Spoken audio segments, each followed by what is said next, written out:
బాడీలో ఎటువంటి చేంజెస్ జరిగాయి ఈ ట్రాక్ అర్థం చేసుకుని రూట్ని ఐడెంటిఫై చేసి దాని ప్రకారంగా ట్రీట్మెంట్ చేస్తాం కాబట్టి ఈ సైకాట్రిక్ కేసెస్ కానివ్వండి, సైకాట్రిక్ ప్రాబ్లమ్స్ వల్ల వచ్చిన ఫిజికల్ కండిషన్స్ కానివ్వండి, స్ట్రెస్ వల్ల వచ్చిన రోగాలు కానివ్వండి, వీటన్నిటిని కూడా హోమియోపతిలో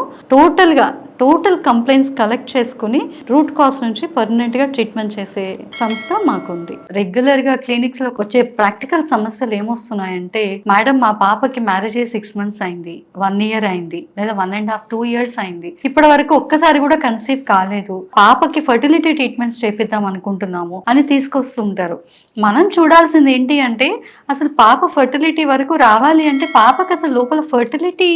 ఎన్వైరన్మెంట్ అనేది క్రియేట్ చేసామా లేదా అనేది ఫస్ట్ చూసుకోవాలి. అంటే పాప మ్యారేజ్ అయింది ఏ ఏజ్ లో అయింది, అండ్ హస్బెండ్ ఎక్కడ ఉంటారు, రెగ్యులర్ గా వాళ్ళిద్దరు కలిసే ఉంటారా లేదా, అండ్ ఇంకొకటి హస్బెండ్ హెల్దీగా ఉన్నారా లేదా, పాప పీరియడ్స్ ఎలా ఉన్నాయి, పాపకి ఏమన్నా థైరాయిడ్ ఉందా, హస్బెండ్ కి థైరాయిడ్ ఉందా, హస్బెండ్ కి ప్రీ డయాబెటిక్ స్టేట్ ఉందా, హస్బెండ్ కి కొలెస్ట్రాల్ ఉందా, ఓవర్ వెయిట్ ఉన్నారా, తర్వాత ఈ పాప ఓవర్ వెయిట్ ఉందా, లేకపోతే ఈ పాపకి ఇన్సులిన్ రెసిస్టెన్స్ ఉందా, హస్బెండ్ అండ్ వైఫ్ ఇద్దరు కూడా హెల్దీగా ఉన్నారా లేదా. అంటే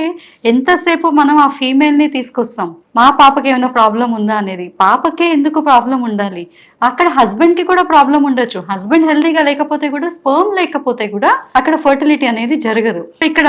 ఆ మ్యాన్ అనేది అతను స్మోకరా, అతను రెగ్యులర్గా ఆల్కహాల్ తీసుకుంటాడా, లేకపోతే అతను బయట జంక్ ఫుడ్ ఎక్కువ తింటాడా, అతను కొలెస్ట్రాల్ ఎక్కువగా ఉందా, లేకపోతే అతను షుగర్ ఫుడ్ ఎక్కువ తీసుకుంటున్నాడా, హస్బెండ్ వాళ్ళ ఫ్యామిలీలో ఎవరికైనా ఇన్ఫర్టిలిటీ ఉందా, లేదా హస్బెండ్ కి థైరాయిడ్ ఎలా ఉంది, హస్బెండ్ వాళ్ళ ఫ్యామిలీలో థైరాయిడ్ ఉందా, ఇవన్నీ కూడా హస్బెండ్ కి ఏమైనా క్రానిక్ ఇన్ఫెక్షన్స్ ఉన్నాయా, బాడీలో ఏమైనా మెడిసిన్స్ వాడుతున్నారా, ఇలాంటివన్నీ కూడా చూసుకోవాలి. ఇప్పుడు ఎగ్ హెల్దీగా ఉంది కానీ స్పర్మ్ హెల్దీగా లేకపోతే కూడా ఇన్ఫర్టిలిటీ వచ్చే ఛాన్సెస్ ఎక్కువగా ఉంటాయి. ఈ కాలంలో ఫీమేల్ కి ఎంత రిస్క్ ఉందో మేల్ నుంచి వచ్చే ఇన్ఫర్టిలిటీ కూడా చాలా ఉంది. అంటే ఎంతో మంది, నేను నా దగ్గరికి వచ్చే ఫీమేల్ ఇన్ఫర్టిలిటీ కోసం వస్తే వాళ్ళ హస్బెండ్ కూడా టెస్ట్ చేపిస్తే వాళ్ళ స్పర్మ్స్ లో ఇమ్మోటైల్ స్పర్మ్స్ కానివ్వండి, అబ్నార్మల్ గా ఉన్న స్పర్మ్స్ కానివ్వండి, లేకపోతే కౌంట్ తక్కువగా ఉన్నది కానివ్వండి, ఫార్మ్స్ లో మార్ఫాలజీ సరిగ్గా లేని స్పర్మ్స్, ఇవన్నీ కూడా చాలా ఎక్కువ ఇన్సిడెంట్స్ కనిపిస్తున్నాయి. అంటే ఈమెలో పీసీఓడి వల్ల వచ్చే ఇన్ఫర్టిలిటీ ఛాన్సెస్ కంటే కూడా హస్బెండ్ స్పర్మ్ సరిగ్గా లేకపోవడం వల్ల వచ్చే ఇన్ఫర్టిలిటీ ఛాన్సెస్ ఎక్కువగా ఉన్నాయి. ఇప్పుడు మనం ఓన్లీ ఫీమేల్ ఇన్ఫర్టిలిటీ కాకుండా మేల్ ఇన్ఫర్టిలిటీ మీద ఎక్కువగా ఫోకస్ పెట్టాల్సిన అవసరం ఎక్కువగా ఉంది. ఎందుకంటే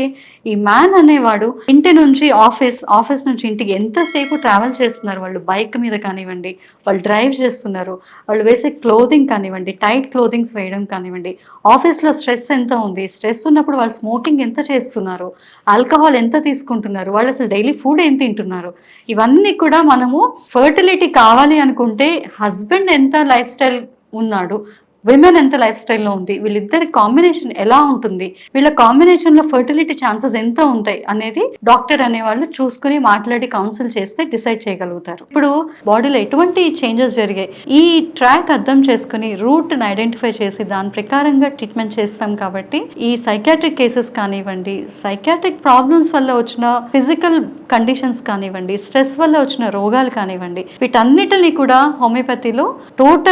టోటల్ కంప్లైంట్స్ కలెక్ట్ చేసుకుని రూట్ కాజ్ నుంచి పర్మనెంట్గా ట్రీట్మెంట్ చేసే సంస్థ మాకుంది.